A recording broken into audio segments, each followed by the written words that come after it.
What's up guys, Coach Dan Blewett here. Today we're going to go over how to do the inside move, which is a second base pickoff move in baseball. So the inside move is fundamentally different than the spin move. The spin move is the one where you sort of wheel around and you throw a laser beam to second. But the inside move is the other move to second, and it has its place. It's a more strategic move, and in my mind it's not a true pickoff, okay? So definitely stick around today. Check out the video all about the inside move.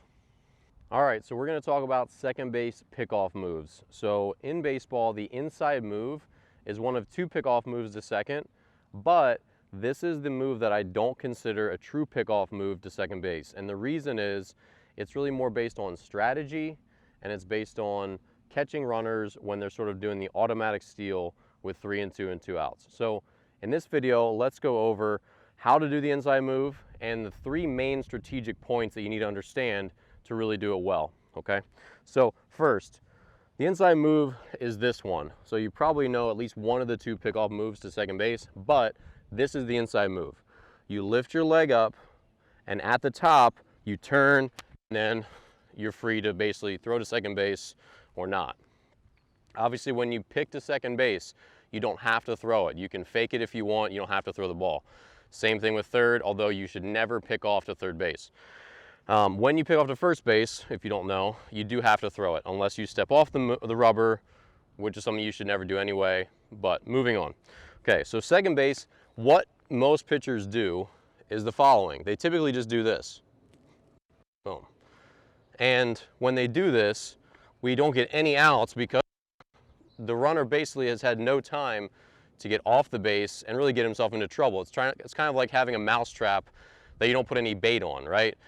You need to let the mouse get farther onto the trap so he has something to eat, something to do, so he gets caught, right?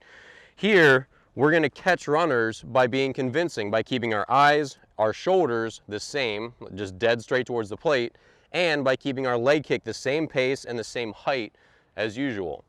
So if we change things with our leg kick, if we go really fast, and we don't usually do that, or if we just go really quick, we don't give the runner any time to get caught. So a good inside move looks like this. You get to the top of your leg kick, you turn, and then you're going to shuffle and find the runner. So the reason this is not really a true pickoff move in my mind is because it leaves us in an awkward position to throw to second base, and those second baseman and shortstop are not going to know we're doing this move before we do it.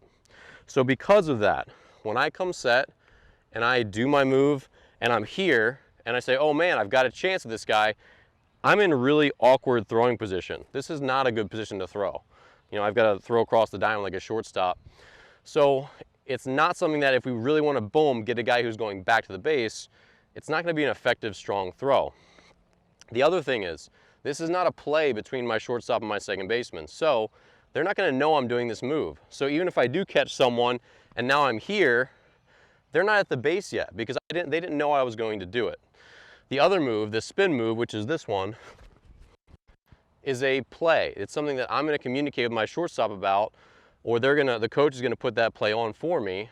I don't really prefer it that way, but it's going to be something where it's coordinated, right? The shortstop's going to be running over there, so by the time I do my spin move and the ball's on the way, losing my balance here, you know, it's all going to be timed up, and there will be someone at the base. It's their job to be at the base. On the inside move, it's not that way.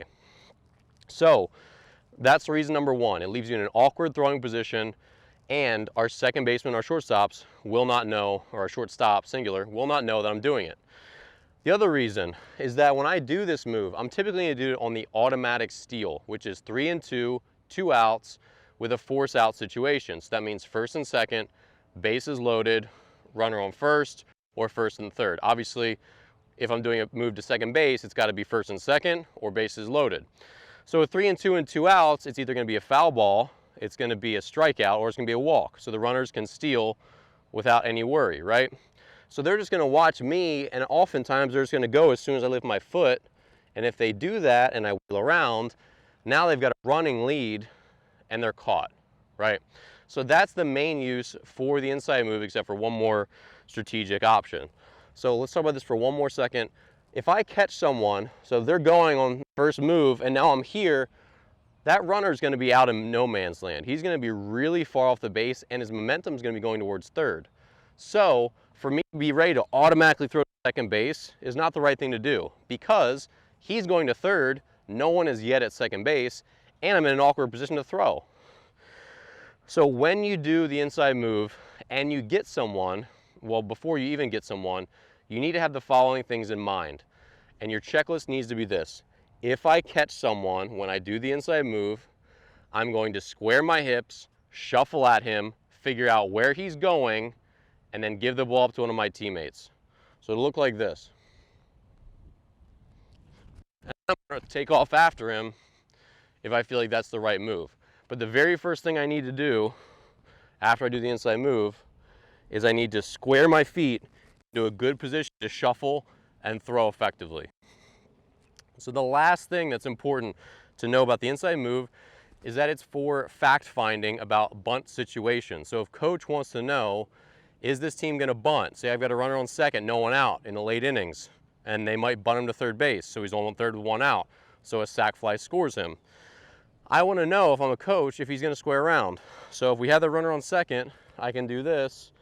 I can lift my leg, real convincing, guy squared, and now all I just do is casually, fake to second base. So now we know he's stealing, or we know he's bunting, so we can put on a bunt play and potentially get the out on that bunt and save us that winning or tying run, whatever it is. So that's the other main use of the inside move. So in summary, make sure eyes, shoulders, and your leg kick are all the same as they usually would be, and then your leg is turning around when you start to go after the peak of your leg kick. The other things to remember, you do this when you're trying to figure out if they're bunting, and on the automatic steal. Those are the main uses for this. Any other use, it's best just to use the spin move, which is faster, and I'll put a link in the description below to my video tutorial on how to do that move. But in summary, the inside move is really important. It's something every pitcher should have in his repertoire, because you never know when you'll need it, when it can help you win a game. All right, so if you enjoyed this video, definitely subscribe to the channel, hit the like button below, check out my books, my online courses, all that stuff is also in the video description here. Thanks for watching, and I'll see you in the next video.